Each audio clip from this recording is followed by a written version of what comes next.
말씀 정리하겠습니다. 마가복음 10장 46절부터 52절 말씀은 마가복음 10장 항상 전체를 보고 그 다음 오늘 본문을 통해서 하나님의 말씀을 받는 자세를 항상 성경 읽을 때 하나님께서는 성경을 글과 문학으로 주셨기 때문에 하나님이 말씀 받을 때 하나님의 예의상으로 또 반드시 글과 문학으로 국어 시험에 나왔다는 생각을 하고 말씀을 문단 구분과 요지를 정하고 나서 그러고 나서 오늘 본문 말씀에 있어서 주시는 말씀을 내게 주시는 말씀은 단어 하나에 따라서 사람마다 다 차이가 있기 때문에 각자 적용하고 말씀을 받으면 좋겠습니다.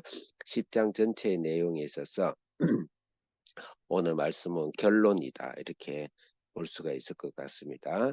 10장에서 말씀을 시작할 때 또 9장, 8장, 7장도 같이 연결해서 보면서 전체 하나님은 이 마가복음을 통해서 드라마를 쓰시기 때문에 내용 전개가 있습니다. 우리 연속으로 보더라도 어제 연속극, 오늘 연속극이 또 내일 연속이 연결되듯이 하나의 주제를 갖고 나아가는 것입니다. 그래서 10장은 결혼 이야기를 해요. 이혼 이야기를 하죠. 모세 이혼 제도를 가지고 바리새인이 시비를 걸 때 한마디로 이혼하지 말라 그 말이고 그 말씀을 우리가 모든 성경은 예수님에 대해서 설명하셨다고 예수님이 친히 말씀하셨죠. 그럼 예수님이 우리와 결혼 제도 아담과 하와의 결혼 제도는 교회와 예수님과의 결혼 제도. 그래서 요한계시록 마지막에는 어린 양 혼인 잔치로 천년왕국을 이야기합니다.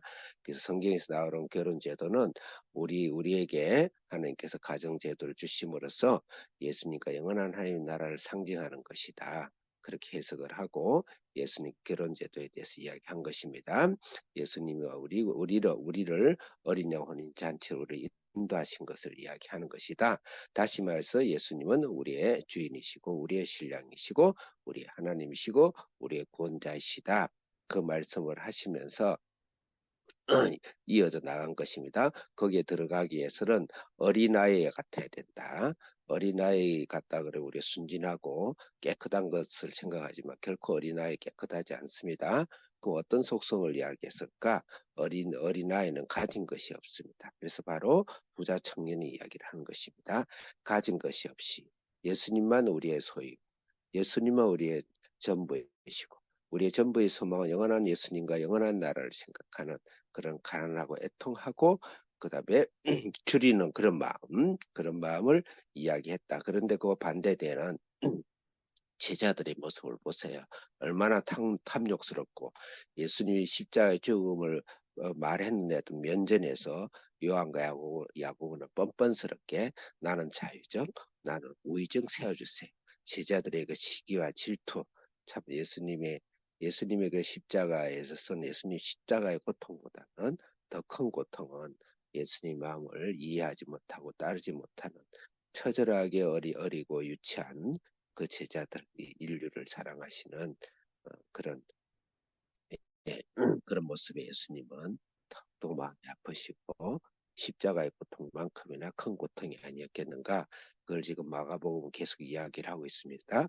그러면서 마지막으로 오는 본론 바디메어처럼 영적 눈을 떠라 그 말씀입니다. 이 모든 말씀에 바디메어처럼 너희들은 육체와 죄와 사망과 이 세상에 속해서 아직까지 눈을 뜨지 못하는 너희들은 바디처럼 영적 눈을 뜨고 이 말씀을 받아라. 그리고 예수님 십자가를 지러 11장부터 올라가십니다. 자, 그래서 1절 46절부터 48절은 바디메오의 강구의 내용이고 그다음에 49절부터 52절은 예수님이 바디메오에게 믿음을 요구하시는 예수님을 볼 수가 있습니다. 46절 읽겠습니다. 시작.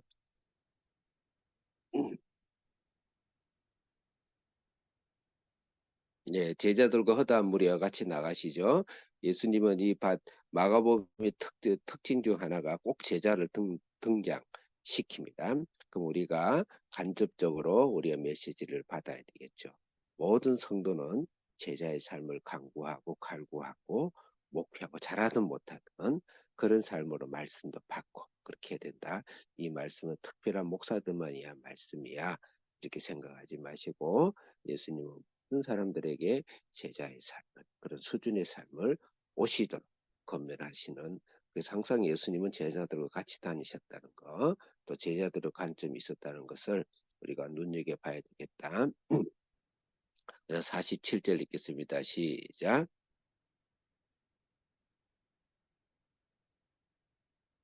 네. 다윗의 자손 예수여. 그 다음에 나사렛 예수여 그랬어요. 나사렛 예수는, 나사렛은 그 당시 가장 천한 지역. 나사렛은 무슨 선한 일이 있겠느냐 할 정도로 나사렛은 천대받고 저주받고 무시당하고 하는 아주 사회적으로 천한 지역의 대명사입니다. 이거는 한마디로 모욕적인 단어죠. 근데 그 말을 듣고 다윗의 자손 예수여 불쌍히 여기소서. 한 번 더 했죠. 48절 읽겠습니다. 시작. 네, 다윗의 자손 예수 두 번을 그러죠. 더욱 크게 소리 질렀죠.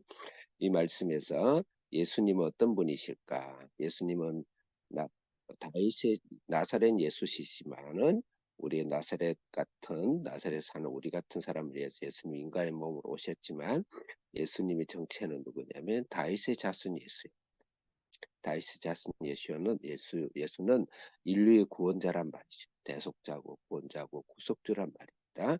그것의 대명사가 다윗의 자손입니다. 다윗이 바로 언약을 완성한 자로서 성경을 이야기하고 있죠. 그래서 다윗의 자손 예수라고 듣기를 원하시는 예수님이세요. 참 가슴 아픈 일이죠. 그 앞에 부자 청년은 선생님이여 그래 불러. 선생님도 굉장히 극존칭입니다. 선생님이여 그랬어. 심지어는 요한과 야고보가 예수님께 자의정 우의정할 때 선생님이여 그랬어. 참 가슴 너무 마음이 아픈 일이죠. 그렇지만 이 맹인, 한 번도 예수를 만나보지 못하고 듣기만 했던 맹인이 길가에 앉아서 예수님을 보고 다윗의 자손 예수 벌떡 일어나 예수님이 가다가 길을 멈추셨죠.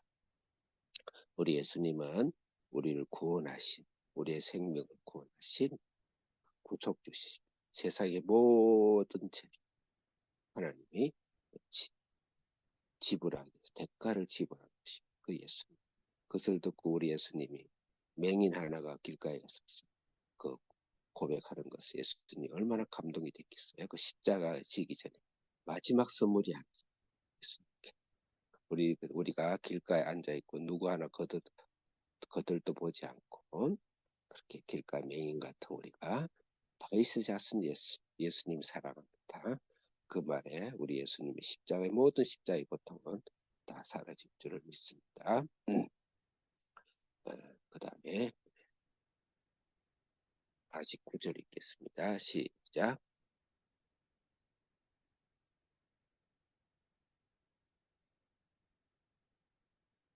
네, 50절도 읽겠습니다. 시작.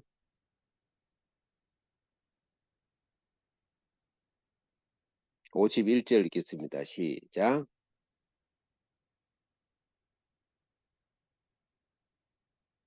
52절 마지막으로 크게 읽겠습니다. 시작.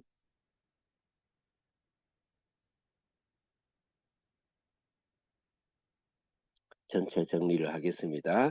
예수님 어떤 분이신가? 다윗이 자손 예수예요. 우리의 구원자, 우리의 구속자, 나의 죄를 사해 주시는 예수님이여 고백을 듣기를 원하시는 예수님이시다. 그 다음에 두 번째로는 불쌍히 여기소서를 듣기를 원하시는 분이시다. 가난한 마음을 가져야 됩니다. 그래서 십자가에 길게 설명했어요. 어린아이와 같은 마음, 부자 청년처럼 새 재물을 사랑하지 않고 세상을 의지할 것이 없이 온전히 예수님만 전부시고 예수님만 나를 살릴 수가 있고 예수님만 사랑할 수 있고 예수님의 가난하고 예수님의 국리를 예수님의 애통하는 그런 마음을 갖는 자를 예수님이 원하시다.